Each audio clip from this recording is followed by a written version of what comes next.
Another thought that's been kicking around in my head a while is about, call him Satan, call him Lucifer. I'm talking here about the fallen angel, the angel who led the rebellion against God in heaven and was cast down to hell as a result. And I've got a lot of different thoughts about this. The one I want to try to get across here is this idea of what Lucifer's, I call it not even a mistake necessarily, but what his condition or situation was that led to his downfall. And it was his desire to rule heaven now, his desire to be God now. And what's so wild about this is, like so many things, he was right, actually. His, you can even call it his entitlement or his birthright, was to be God. But what he failed to realize was that he already was, always. And even though he was manifested in an individuated form, right, the form of this angel, in the arc of destiny, he was always going to return back to the oneness from which he emanated and which he is, the same oneness from which God emanates. And the sin really is vanity, which, if you want to think of it as an extreme pride, that's like a glaring compensation for a deep insecurity, which is bound about the delusion of scarcity. So he thinks, I need to be in charge now, right? I need to be the one who's ruling now. I need to be on top now. And if you dig into this, it's like, well, why? Why do you need that? And it's clearly just some ambition run amok in him that he's trying to deal with. But the ambition, that's what's so crazy about it. We think of ambition as being this brave and forward thing, and it does manifest that way sometimes.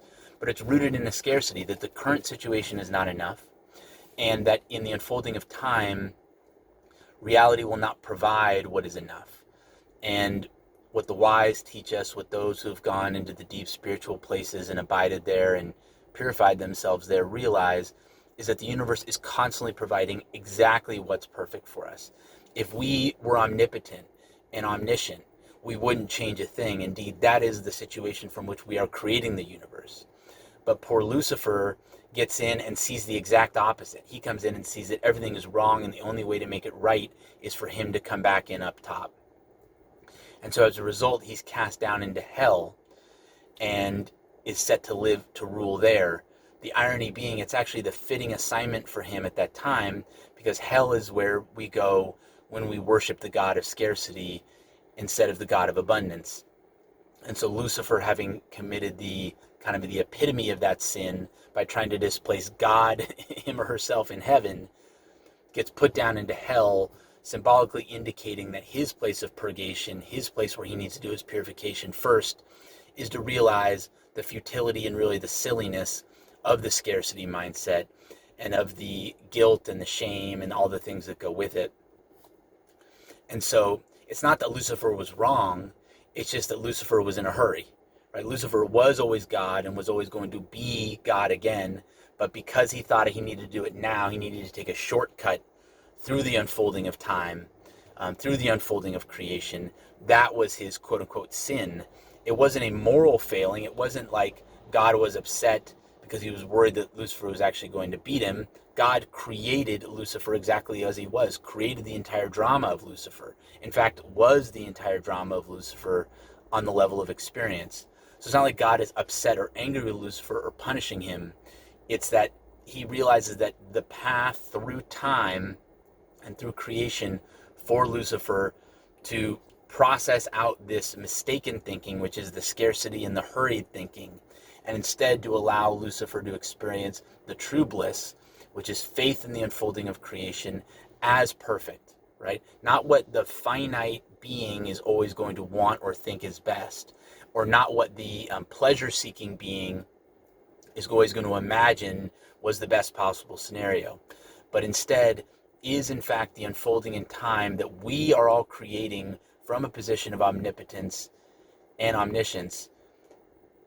And it's just having the faith and the humility again and again and again to say, yeah, my private desires, my urgings, my cravings, the more I pursue and chase those at the expense of faith, at the expense of softening and going with the flow of reality and creation, the more I cling to my private agenda, the more I actually loop myself out of realizing the perfection and coil myself into these deep addictions and pains which confuse me. So anyway, that's kind of a long-winded way of saying I think Lucifer is a bit of a macrocosm for the human condition, and the sin that he's pointing out is scarcity and urgency.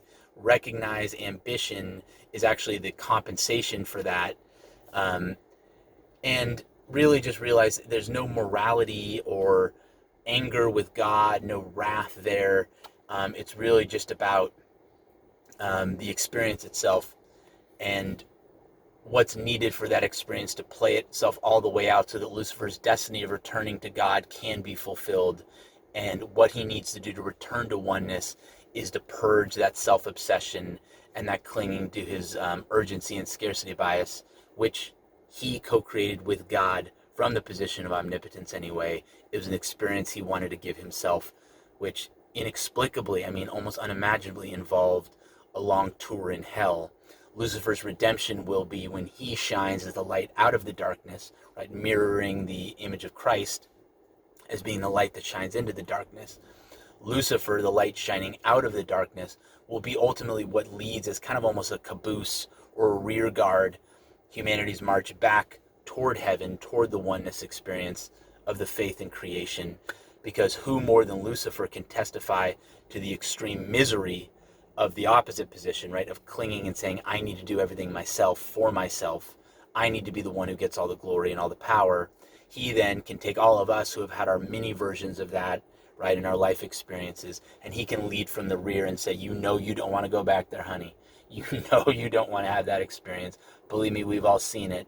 And so can kind of act as that guard, bringing us all forward toward the oneness destination that is essentially waiting for us all at the end. And has been going along the whole time anyway. Different conversation.